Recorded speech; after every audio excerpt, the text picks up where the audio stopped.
ફરી એકવાર ધોરણ 10 વિષય વિજ્ઞાન અને ટેકનોલોજી પ્રકરણ 1 રાસાયણિક પ્રક્રિયાઓ અને સમીકરણોમાં આપનું હાર્દિક સ્વાગત છે। વિદ્યાર્થી મિત્રો, અત્રે સુધીમાં આપણે આ પ્રકરણની અંદર દૈનિક જીવનને સ્પર્શતી કેટલીક રાસાયણિક પ્રક્રિયાઓ જોઈ ગયા, કેટલીક છે અન્ય પ્રવૃત્તિઓ પણ જોઈ કે જેમાં રાસાયણિક પ્રક્રિયાઓ થાય તો શું ફેરફાર થઈ શકે છે એનું અવલોકન કર્યું। વિદ્યાર્થી મિત્રો, તત્પશ્ચાત આપણે જાણ્યું કે રાસાયણિક પ્રક્રિયા છે એને શાબ્દિક વર્ણનમાં ન લખતા શાબ્દિક સમીકરણ અથવા રાસાયણિક અણુસૂત્રોનો ઉપયોગ કરી બનાવેલા સમીકરણ વડે રજૂ કરવામાં આવે છે। પછી આપણે આવા સમીકરણોને સમતોલિત કરતા પણ જાણ્યા। હવે વિદ્યાર્થી મિત્રો છે અહીંયા આપણે રાસાયણિક પ્રક્રિયાઓના પ્રકાર જોવાના છે। તો 1 by 1 છે એ કેટલા પ્રકારે છે રાસાયણિક પ્રક્રિયાઓ થતી હોય છે એ સમજવાનું છે। પણ એ પહેલા હજુ એક વખત જોઈ લઈએ વિદ્યાર્થી મિત્રો કે રાસાયણિક પ્રક્રિયા એટલે શું।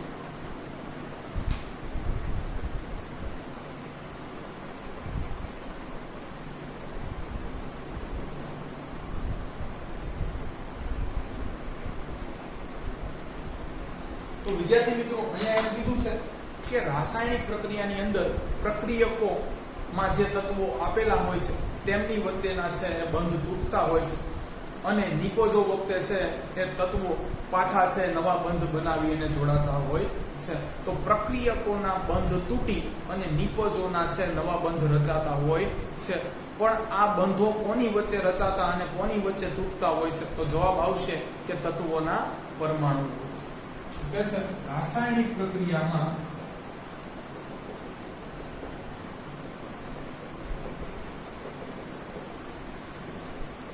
પ્રક્રિયકો ના બંધ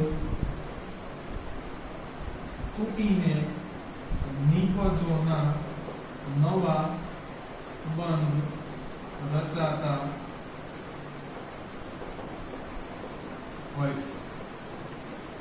પરંતુ વિદ્યાર્થી મિત્રો, અહીંયા તમારે એ બાબત યાદ રાખવા જેવી છે કે હંમેશા પ્રક્રિયકોમાંથી નિપજમાં રૂપાંતર થતી વખતે ક્યારેય પણ છે કોઈ પણ તત્વોના પરમાણુઓ છે એ રાસાયણિક પ્રક્રિયામાંથી ચાલ્યા જતા નથી કે કોઈ પણ બાહ્ય તત્વોના પરમાણુઓ છે એ અંદર નવા રાસાયણિક પ્રક્રિયાની અંદર ઉમેરાતા નથી।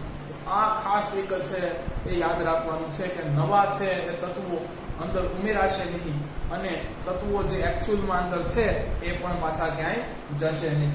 રાસાયણિક પ્રક્રિયાઓમાં પ્રક્રિયકોના બંધ તૂટી અને નિપજોના નવા બંધ રચાતા હોય છે। ચાલો વિદ્યાર્થી મિત્રો, આગળ હવે રાસાયણિક પ્રક્રિયાઓના પ્રકાર જોઈએ।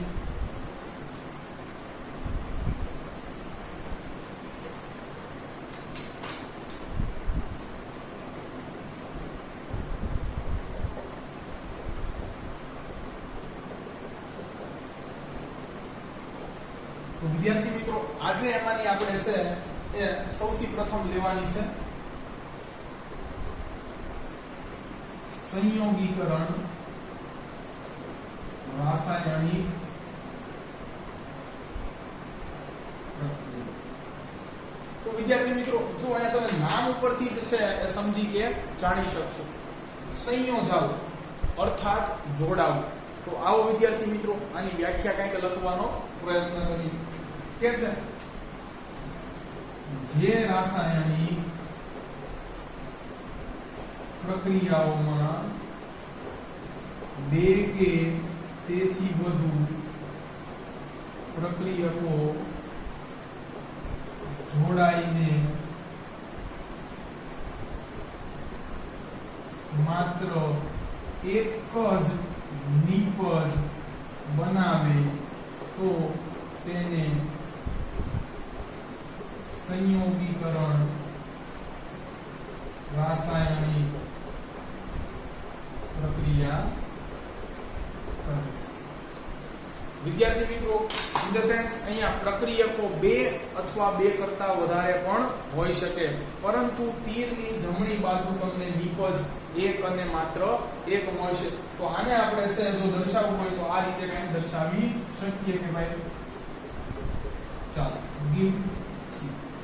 તો વિદ્યાર્થી મિત્રો, તીરની ડાબી બાજુ ઓબ્વિયસલી પ્રક્રિયકો હશે, રિએક્ટન્ટ્સ, તીરની જમણી બાજુ પ્રોડક્ટ નિપજ હશે તો જો અહીંયા છે એક કરતા અથવા બે કે બે થી વધુ છે આપણે પ્રક્રિયાઓ લીધા ત્યારે નિપજ માત્ર એક જ મળી. તો અહીંયા આપણે લખશું વિદ્યાર્થી મિત્રો જ્યાં A અને B પ્રક્રિયકો છે તથા C નિપજ છે, તેથી આ રાસાયણિક પ્રક્રિયા સંયોગીકરણની છે. કારણ કે આમાં બે કે બે કરતા વધુ છે એ પ્રક્રિયકો લેવા છતાં પણ છે નિપજ છે વિદ્યાર્થી મિત્રો એક જ મળે છે. તો એવી પ્રક્રિયાઓને છે સંયોગીકરણની પ્રક્રિયાઓ કહી શકે. ચાલો વિદ્યાર્થી મિત્રો સંયોગીકરણની પ્રક્રિયાને વધુ આગળ સમજવા માટે છે આપણે રાસાયણિક પ્રક્રિયા જોવાની છે.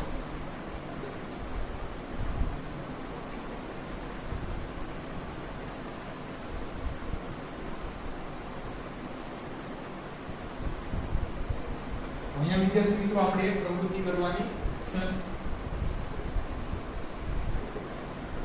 ચાલો કે છે એક બીકર લીધું,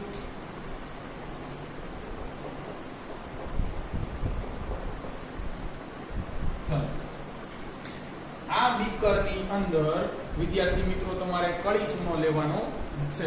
ચૂનાનો ભૂકો કે ચૂનાનો પથ્થર તમે લઈ શકો. ચાલો બેસે આ બીકરમાં કળી ચૂનો લો. ચાલો ઈ લીધો. હવે કે છે કે બીકરની અંદર ધીમે ધીમે પાણી રેડો. બીકરની અંદર ધીમે ધીમે ધીમે ધીમે પાણી રેડો. ચાલો રેડી. તો હવે જે આ રાસાયણિક પ્રક્રિયા થાય છે એનું આપણે અવલોકન કરવાનું છે.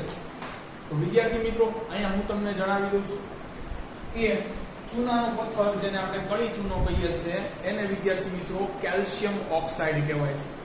અને જ્યારે તમે છે આની અંદર છે એ પાણી નાખો છો એટલે છે એ આપણે ફોડેલો ચૂનો જેને કહીએ છીએ કે જેનો ઉપયોગ દિવાલને ઢોળવા માટે કે રંગવા માટે આપણે કરીએ છીએ એ ફોડેલો ચૂનો બને છે જેને કેલ્શિયમ હાઇડ્રોક્સાઇડ કહેવાય છે. હમણાં આપણે રાસાયણિક પ્રક્રિયા લખશું એટલે તમને સમજાય જશે.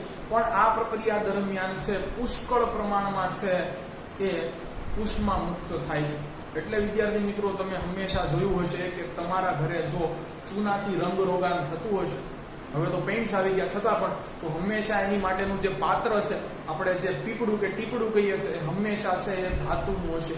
વિદ્યાર્થી મિત્રો ક્યારેય પણ છે પ્લાસ્ટિકનો ઉપયોગ કરવામાં આવતું નથી. કારણ કે આમાં પુષ્કળ પ્રમાણમાં છે એ ઉષ્મા ઉત્પન્ન થાય છે અને પાણી પણ છે કાળજીપૂર્વક અને ધીમે ધીમે છે એ દૂરથી રેડવામાં આવે છે. તો ચાલો વિદ્યાર્થી મિત્રો પહેલા આમાં છે પ્રક્રિયા શું થાય છે. આમાં આપણે પાણી તો રેડ્યું છે, હવે જોઈએ અવલોકન કરીએ તો કે છે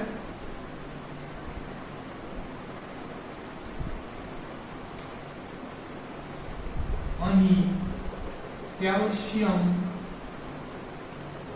ઓક્સાઇડ પાણી સાથે ખૂબ જ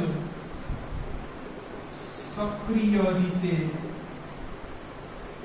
પ્રક્રિયા કરીને કેલ્શિયમ હાઇડ્રોક્સાઇડ બનાવે છે. અને આ પ્રક્રિયા દરમિયાન ખૂબ જ વધુ પ્રમાણમાં ઉષ્મા મુક્ત અથવા ઉત્પન્ન બે લખી શકો થાય છે. એટલે વિદ્યાર્થી મિત્રો થશે શું, જ્યારે તમે આ બીકરને હવે બહારથી સ્પર્શ કરશો ત્યારે આ બીકર તમને ગરમ લાગશે. તો આપણે એ પણ લખી લેવું જોઈએ વિદ્યાર્થી મિત્રો.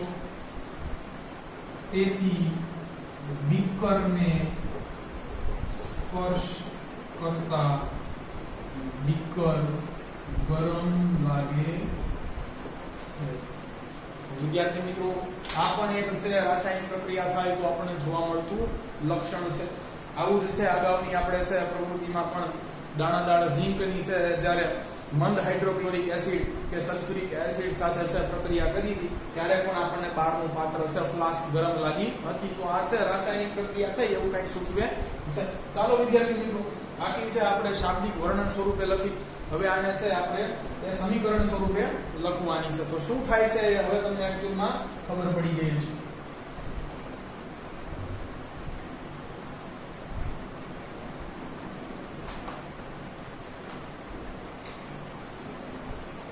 કેલ્શિયમ ઓક્સાઇડ જેને આપણે કળી ચૂનો કહીએ છીએ હશે ઘન સ્વરૂપે. વિદ્યાર્થી મિત્રો, આવા નોટેશન્સ લખવા ખાસ જરૂરી છે. અવસ્થાઓ છે એ આપણે દર્શાવવી જોઈએ કયા સ્વરૂપે શું હશે. ચાલો, પાણી ઓબ્વિયસલી વિદ્યાર્થી મિત્રો લિક્વિડ ફોર્મમાં હશે, પ્રવાહી સ્વરૂપે હશે. ગિવ્ડ CaOH ટ્વાઇસ. વિદ્યાર્થી મિત્રો, OH ટ્વાઇસ નો મતલબ આવા તમને છે એ બે અણુ હશે. તો હવે આપણે ચેક કરીએ વિદ્યાર્થી મિત્રો whether it is chemically balanced or not. રાસાયણિક રીતે સમતોલિત છે કે કેમ. ચાલો, કેલ્શિયમ 1 Ca આ બાજુ 1 છે. ચાલો, હાઇડ્રોજન અહીંયા 2 છે તો અહીંયા H એક વખત, H બીજી વખત 2 છે. ઓક્સિજન વિદ્યાર્થી મિત્રો અહીંયા 1 છે, અહીંયા 1 છે, આ બાજુ 2 ક્યાં, આ બાજુ પણ વિદ્યાર્થી મિત્રો જુઓ તો 1 ને 2 એટલે રાસાયણિક રીતે આ પ્રક્રિયા સમતોલિત છે. તો આપણે સમતોલિત કરવાની જરૂર નથી. ચાલો વિદ્યાર્થી મિત્રો, આ હવે તમને છે પાણીમાં છે એ દ્રાવ્ય સ્વરૂપે મળશે એટલે એક્વિયસ ફોર્મમાં મળશે. ચાલો, એકયુ અને ઉષ્મા મુક્ત થશે. વિદ્યાર્થી મિત્રો, ઉષ્માને અહીંયા તમે નિપજ સ્વરૂપે ન ગણી શકો કારણ કે એ વાતાવરણમાં મુક્ત થઈ જશે. પછી જ આપણે છે આ ફોડેલા ચૂનાનો ઢોળવામાં કે રંગવામાં દિવાલને ઉપયોગ કરીએ છીએ. એટલે અહીંયા જો વિદ્યાર્થી મિત્રો કેલ્શિયમ ઓક્સાઇડ અને પાણી એ પ્રક્રિયકો છે અને નિપજ આ બાજુ તમને છે એ કેલ્શિયમ હાઇડ્રોક્સાઇડ સ્વરૂપે એક જ મળી એટલે આને સંયોગીકરણની પ્રક્રિયા કહી શકાય. ચાલો લખીએ. તો આ છે કેલ્શિયમ ઓક્સાઇડ,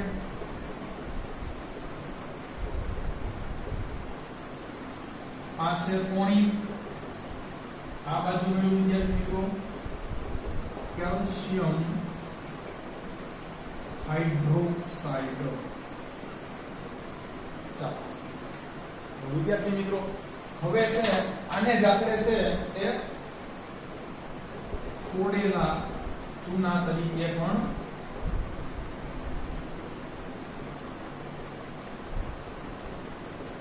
ઓળખીએ છીએ. બરોબર, ફોડેલો ચૂનો કયો કે કેલ્શિયમ હાઇડ્રોક્સાઇડ કયો, કળી ચૂનો કયો કે કેલ્શિયમ ઓક્સાઇડ કયો, બંને.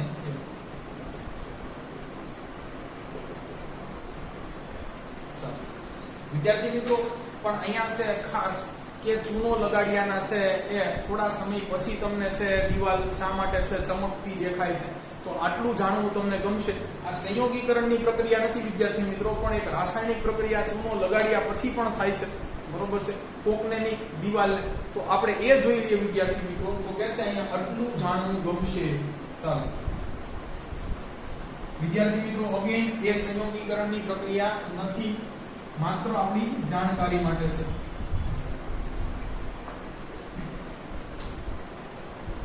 આટલું જાણવું ગમશે. તો વિદ્યાર્થી મિત્રો શું કહે છે કે કેલ્શિયમ હાઇડ્રોક્સાઇડ અર્થાત વિદ્યાર્થી મિત્રો શું થશે, ફોડેલો ચૂનો, બરાબર છે, નો ઉપયોગ દિવાલને ઢોળવા કે રંગવા માટે થાય છે. પરંતુ આ કેલ્શિયમ હાઇડ્રોક્સાઇડ એ હવામાંના કાર્બન ડાયોક્સાઇડ સાથે ધીમી રાસાયણિક પ્રક્રિયા કરી વિદ્યાર્થી મિત્રો ધીમી રાસાયણિક પ્રક્રિયા કરે છે એટલે તમને એકચ્યુઅલમાં ચમક છે એ 1-1.5 દિવસ 2-3 દિવસ રહીને જોવા મળશે તો ખાસ ધીમી રાસાયણિક પ્રક્રિયા કરીને કેલ્શિયમ કાર્બોનેટ નું પાતળું સ્તર બનાવે છે તેથી દીવાલ રંગિયાના 2-3 દિવસ રહીને દીવાલ ચમકી ઉઠે છે તો વિદ્યાર્થી મિત્રો અહીંયા તમને વૈજ્ઞાનિક કારણ પૂછાઈ શકે કે શા માટે દીવાલ ઢોળિયાના કે રંગિયાના છે એ થોડા સમય બાદ અથવા 1-2 દિવસ રહીને દીવાલ ચમકી ઉઠતી હોય છે તો અહીંયા છે આ કેલ્શિયમ હાઇડ્રોક્સાઇડ છે વિદ્યાર્થી મિત્રો એ હવામાંના છે એ કાર્બન ડાયોક્સાઇડ સાથે પ્રક્રિયા કરી અને કેલ્શિયમ કાર્બોનેટનું એક પાતળું સ્તર કે વરખ બનાવી લેતી હોય છે દીવાલ ઉપર અને એટલા માટે છે આ ચમકીલું લાગે છે ચાલો વિદ્યાર્થી મિત્રો આ રાસાયણિક પ્રક્રિયા લખીએ કેવી રીતે થાય છે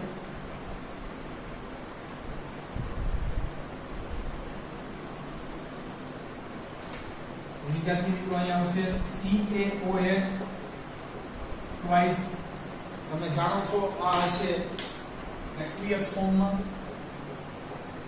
આને કહીશું કેલ્શિયમ હાઇડ્રોક્સાઇડ અથવા ફોડેલો ચૂનો બરોબર આ બાજુ લેશું હવામાંનો કાર્બન ડાયોક્સાઇડ છે એટલે ગેસિયસ ફોર્મમાં હશે ઓબ્વિયસલી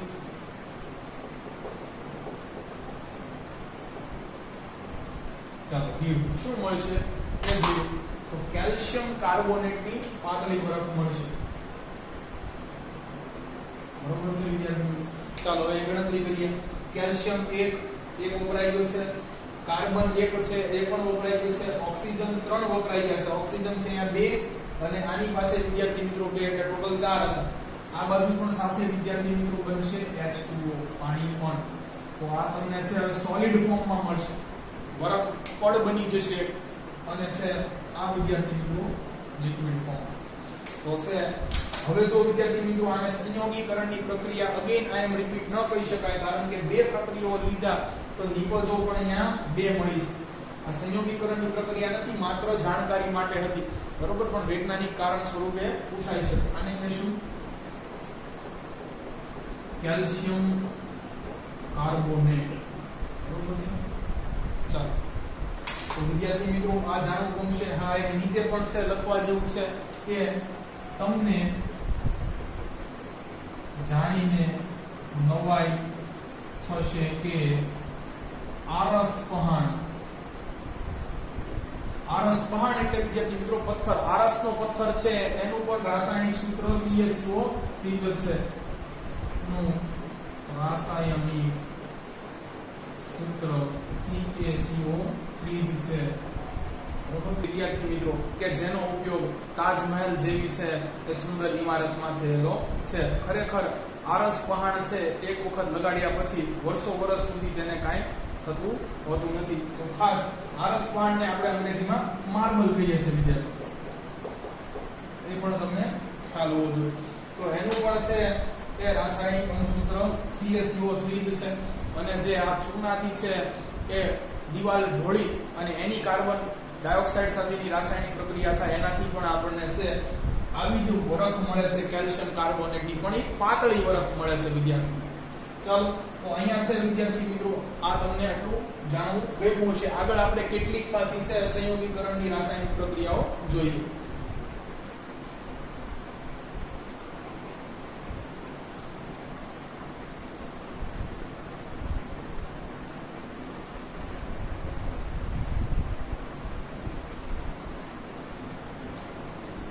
વિદ્યાર્થી મિત્રો કે છે હાઇડ્રોજન વાયુ અને ઓક્સિજન વાયુ વચ્ચે રાસાયણિક પ્રક્રિયા થઈને પાણી બનવું તે પણ સંયોગીકરણની જ પ્રક્રિયા છે.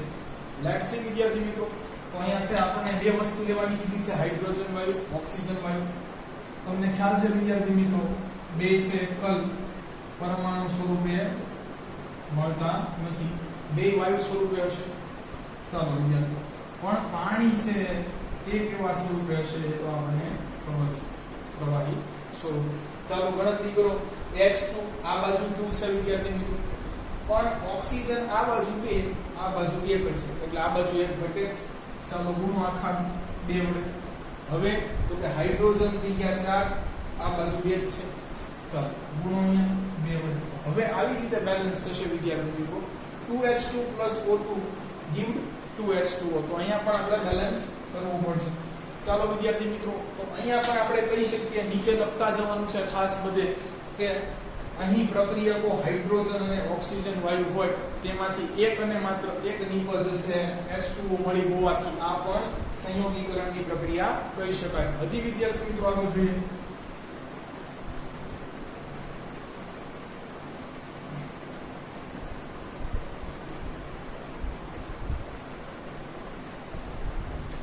કે છે કોલસાને હવામાંના ઓક્સિજન ની હાજરીમાં સળગાવતા કાર્બન ડાયોક્સાઇડ ઉત્પન્ન થાય છે. આ પણ સંયોગીકરણની પ્રક્રિયાનું ઉદાહરણ. Let's see વિદ્યાર્થી મિત્રો, કીધું છે ઓલસો, ઓબ્વિયસલી સી આવશે. કાર્બન કયા સ્વરૂપે હશે? ઘન સ્વરૂપે. ચાલો હવે તમને ખબર છે કે છે એકલ પરમાણુ સ્વરૂપે તો મળશે નહીં. ઓક્સિજન કયા સ્વરૂપે છે? યસ, શું મળશે વિદ્યાર્થી મિત્રો? CO2. યસ. એટલે વિદ્યાર્થી મિત્રો આપણે છે એ કોલસાનું છે અતિ દહન કરવું જોઈએ નહીં, એનાથી છે એ વાતાવરણ પ્રદૂષિત થાય છે. ચાલો વિદ્યાર્થી મિત્રો, અહીંયા આપણે કેટલીક છે સંયોગીકરણની પ્રક્રિયાઓ જોઈ. હવે સાથે આપણે છે વિદ્યાર્થી મિત્રો ઉષ્માક્ષેપક પ્રક્રિયાઓ જોવાની છે. આપણે જોયું હતું કે આ બીકર છે એમાં આપણે છે કળીચૂનો લીધો, પાણી રેડ્યું હતું, તો છે ઉષ્મા ઉત્પન્ન થઈ ગઈ, એટલે આ બીકર આપણને ગરમ લાગ્યું. તો વિદ્યાર્થી મિત્રો, જે રાસાયણિક પ્રક્રિયાઓ છે એને અંતે ઉષ્મા મુક્ત થાય છે નિપજો સાથે, આવી રાસાયણિક પ્રક્રિયાઓને છે ઉષ્માક્ષેપક પ્રક્રિયા કહે છે. આનો આપણે છે અભ્યાસ કરવાનો છે. ચાલો હવે આગળ જોઈએ.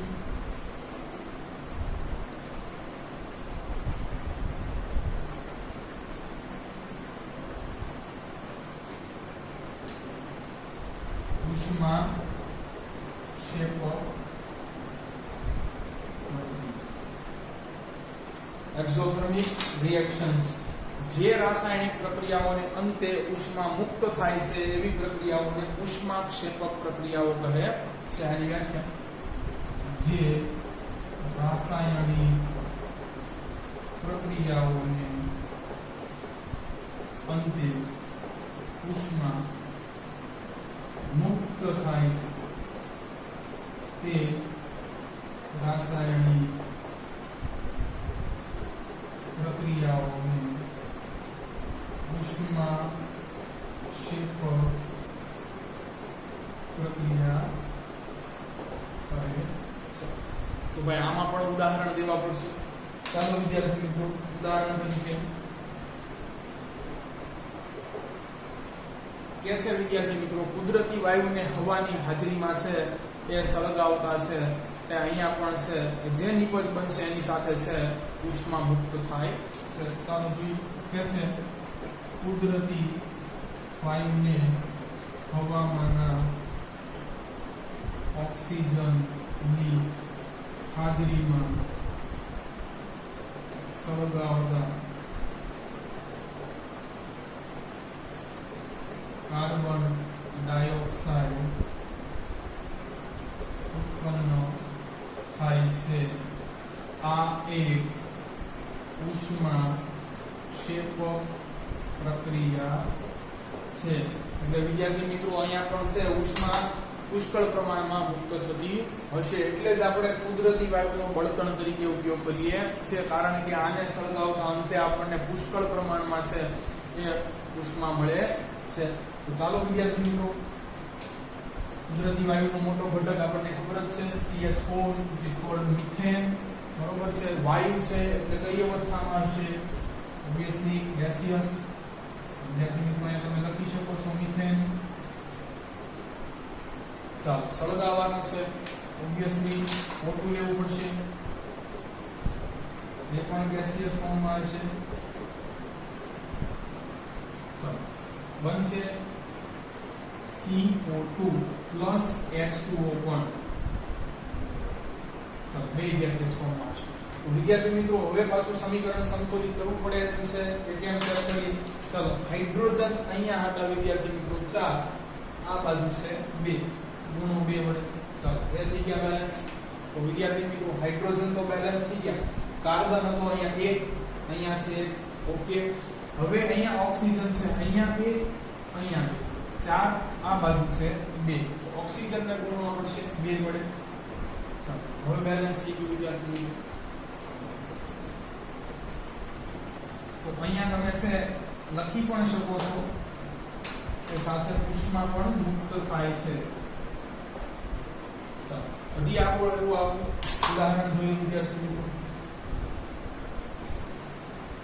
તો ખાસ આ વિદ્યાર્થી મિત્રો જે હવે ઉદાહરણ ભણવાનું છે એ તમને વૈજ્ઞાનિક કારણની અંદર પૂછાઈ શકે છે.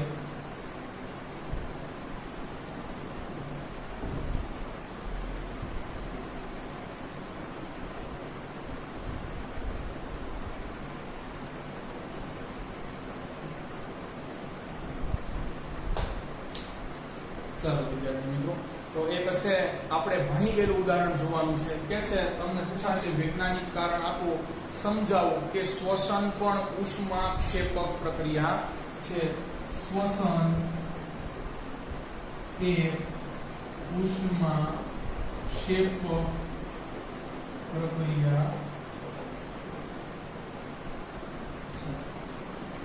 તો વિદ્યાર્થી મિત્રો જો ઉષ્મા ક્ષેપક પ્રક્રિયા છે એના પરિપ્રેક્ષ્યમાં પૂછાય તો તમારે પહેલા ચેપ્ટરમાંથી આ જવાબ લખવાનો રહેશે. શ્વસનની પ્રક્રિયા પૂછાય માત્ર તો એ પાછું પ્રકરણ નંબર 6 તરફ જવું પડશે. છતાં પણ હું ડિસ્ક્રિપ્શન બોક્સમાં લિંક મૂકી દઈશ, તમારે ફરી એકવાર જોવું હોય તો છે. જનરલી શ્વસન એટલે શું? તો કે છે ખોરાકમાંથી ઉર્જા મુક્ત કરવાની ક્રિયાને શ્વસન કહીએ છીએ. કારણ કે આપણે જાણીએ છીએ કે જે પણ આપણે છે કે સીધો ખોરાક ગ્રહણ કરીએ છીએ એમાંથી આપણને ઉર્જા મળે છે, પણ આ ઉર્જાનો આપણે સીધો ઉપયોગ કરી શકતા નથી. એને એક સરળ અને છે એક કોઈ ચોક્કસ સ્વરૂપમાં ઢાળવું જરૂરી હોય છે. એના માટે છે એ શરીરની અંદર ઘણી બધી છે વિઘટનની પ્રક્રિયાઓ થતી હોય છે અને છે અંતે ગ્લુકોઝ બનતો હોય છે. આ ગ્લુકોઝ પણ છે બહુ મોટો અણુ હોવાથી એને પણ છે ઓક્સિજનની મદદથી એનું ઓક્સિડેશન કરી અને પ્રત્યેક કોષની અંદર તોડવામાં આવે છે અને પછી આપણને છે કંઈક એટીપી સ્વરૂપે ઉર્જા મુક્ત થાય છે, જેનો આપણે ઉપયોગ કરી શકીએ છે. તો આખી અહીંયા છે એ જ ફરીથી પ્રક્રિયા લખવાની છે. ચાલો જોઈએ વિદ્યાર્થી મિત્રો. તો શરૂઆતથી એકડો ગોઠવાનો છે એટલે કે છે કે દરેક સજીવને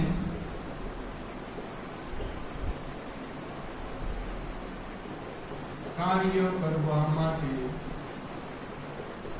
ઉર્જાની જરૂર રહે છે. ઉર્જા ક્યાંથી આવશે વિદ્યાર્થી? તો કે છે ખોરાકમાંથી. આ ઉર્જા ખોરાકમાંથી મળે છે, પરંતુ આ ઉર્જાનો વિદ્યાર્થી મિત્રો આપણે સીધો ઉપયોગ કરી શકતા નથી. કે છે આ ઉર્જાને સીધો ઉપયોગ કરી શકાતો નથી. તેથી જટિલ કાર્બનિક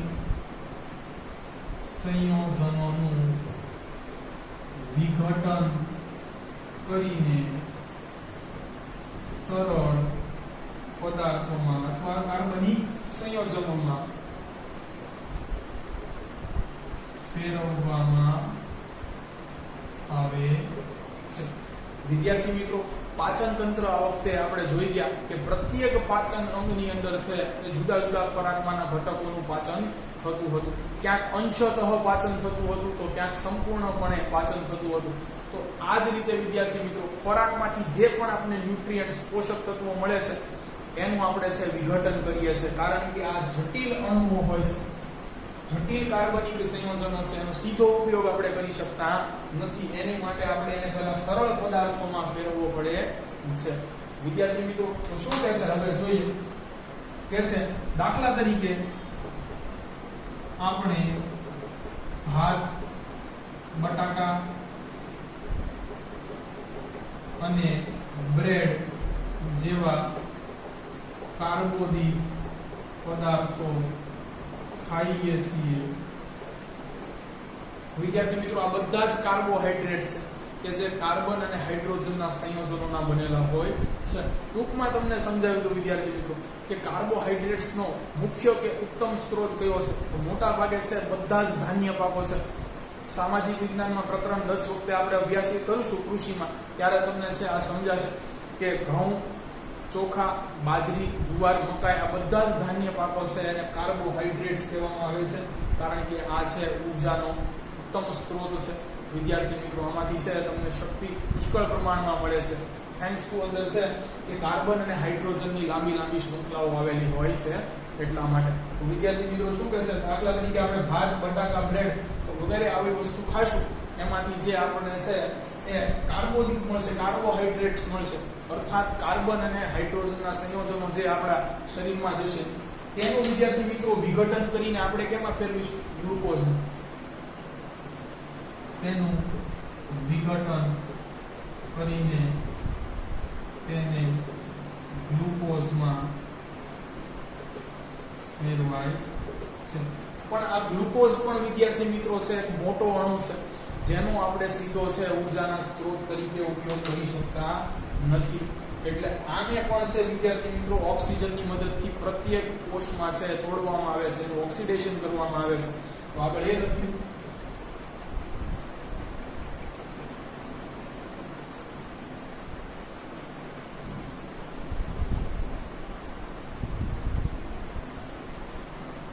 કે છે કે શરીરના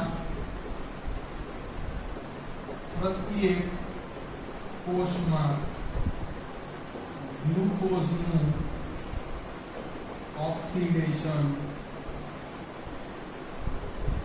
કરી.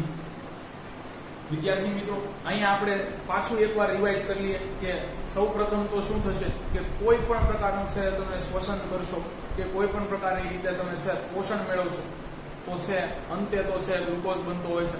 આ ગ્લુકોઝ છે સૌપ્રથમ વિદ્યાર્થી મિત્રો એ કોષરસની અંદર છે 3 કાર્બન ધરાવતા અણુ પાયરુવેટમાં ફેરવાય છે. પછી તમે ઝારક શ્વસન કરો છો, અજારક શ્વસન કરો છો કે ઓક્સિજનની ઉણપ છે એવું શ્વસન કરો છો, એના અંતે છે આપણને ખબર પડે છે વિદ્યાર્થી મિત્રો કે કાર્બન ડાયોક્સાઇડ પાણી અને ઉર્જા મુક્ત થશે, કે ઇથેનોલ બનશે, કે પાયરુવિક એસિડ બનશે. તો ખાસ વિદ્યાર્થી મિત્રો એ તો પછી છે શ્વસન પદ્ધતિ પર ડિપેન્ડ કરે છે, પણ તમને ખબર છે શરીરના પ્રત્યેક કોષમાં છે એ ગ્લુકોઝનું ઓક્સિડેશન તો આપણે ઉર્જા મુક્ત કરવા માટે કરવું અને કરવું જ પડશે. પછી કોઈ પણ સજીવ હોય તો કે છે ગ્લુકોઝનું ઓક્સિડેશન કરી અને સરળ પદાર્થોમાં ફેરવાય છે. ચાલો વિદ્યાર્થી મિત્રો, તો આ આપણે રાસાયણિક પ્રક્રિયા છે લખવાની છે, જેને આપણે કોષીય શ્વસન પણ કહીએ છીએ. પ્રત્યેક કોષમાં આ ઘટના આકાર લેતી હોય છે. પહેલા લખો ગ્લુકોઝ, ચાલો દ્રાવ્ય સ્વરૂપે હશે. એ જ રીતે વિદ્યાર્થી મિત્રો ઓક્સિજન લેવા પડશે, એ પણ એક્વિયસ ફોર્મમાં હશે. તો આનાથી તમને ખબર છે વિદ્યાર્થી મિત્રો આપણને મળશે કાર્બન ડાયોક્સાઇડ એક્વિયસ ફોર્મમાં, પાણી અને ઉર્જા એટીપી સ્વરૂપે અહીંયા મુક્ત થશે. પણ અહીંયા સાથે વિદ્યાર્થી મિત્રો છે ઉષ્મા પણ મુક્ત થાય છે, કારણ કે તમે જો જ્યારે આપણે છે ઉચ્છ્વાસમાંથી કાર્બન ડાયોક્સાઇડ બહાર કાઢીએ છીએ ઉચ્છ્વાસ પેટે, ત્યારે છે મોં આડો હાથ રાખતા છે એ તમને ઉચ્છ્વાસ થોડો ગરમ લાગે છે. તો આપણે કહી શકીએ વિદ્યાર્થી મિત્રો કે આ પણ છે એક ઉષ્મા ક્ષેપક પ્રક્રિયા હશે. તો અહીંયા છે વિદ્યાર્થી મિત્રો ગ્લુકોઝ છે એનું પ્રત્યેક કોષની અંદર ઓક્સિડેશન થઈ અને તમને છે કાર્બન ડાયોક્સાઇડ, પાણી મળે છે અને ઉર્જા મળે છે. આ ઉર્જાનો તમે છે એ ઉપયોગ દેહધાર્મિક ક્રિયાઓમાં કે અન્ય ક્રિયાઓમાં કરી શકો છો. પણ આ અહીંયા કહેવાનો મતલબ એ છે કે અહીંયા છે સાથે ઉષ્મા પણ મુક્ત થાય છે, એટલે આને ઉષ્મા ક્ષેપક પ્રક્રિયા આપણે કહી શકીએ. ચાલો વિદ્યાર્થી મિત્રો, હજુ એક છે ઉદાહરણ આપણને કીધું છે, આ બીજા નંબરનું ઉદાહરણ. તો પૂછે સમજાવો શ્વસન એક ઉષ્મા ક્ષેપક પ્રક્રિયા છે. તો અહીંયા સુધીનું વિદ્યાર્થી મિત્રો લખવું પડશે. પાણી આવશે, લિક્વિડ. ચાલો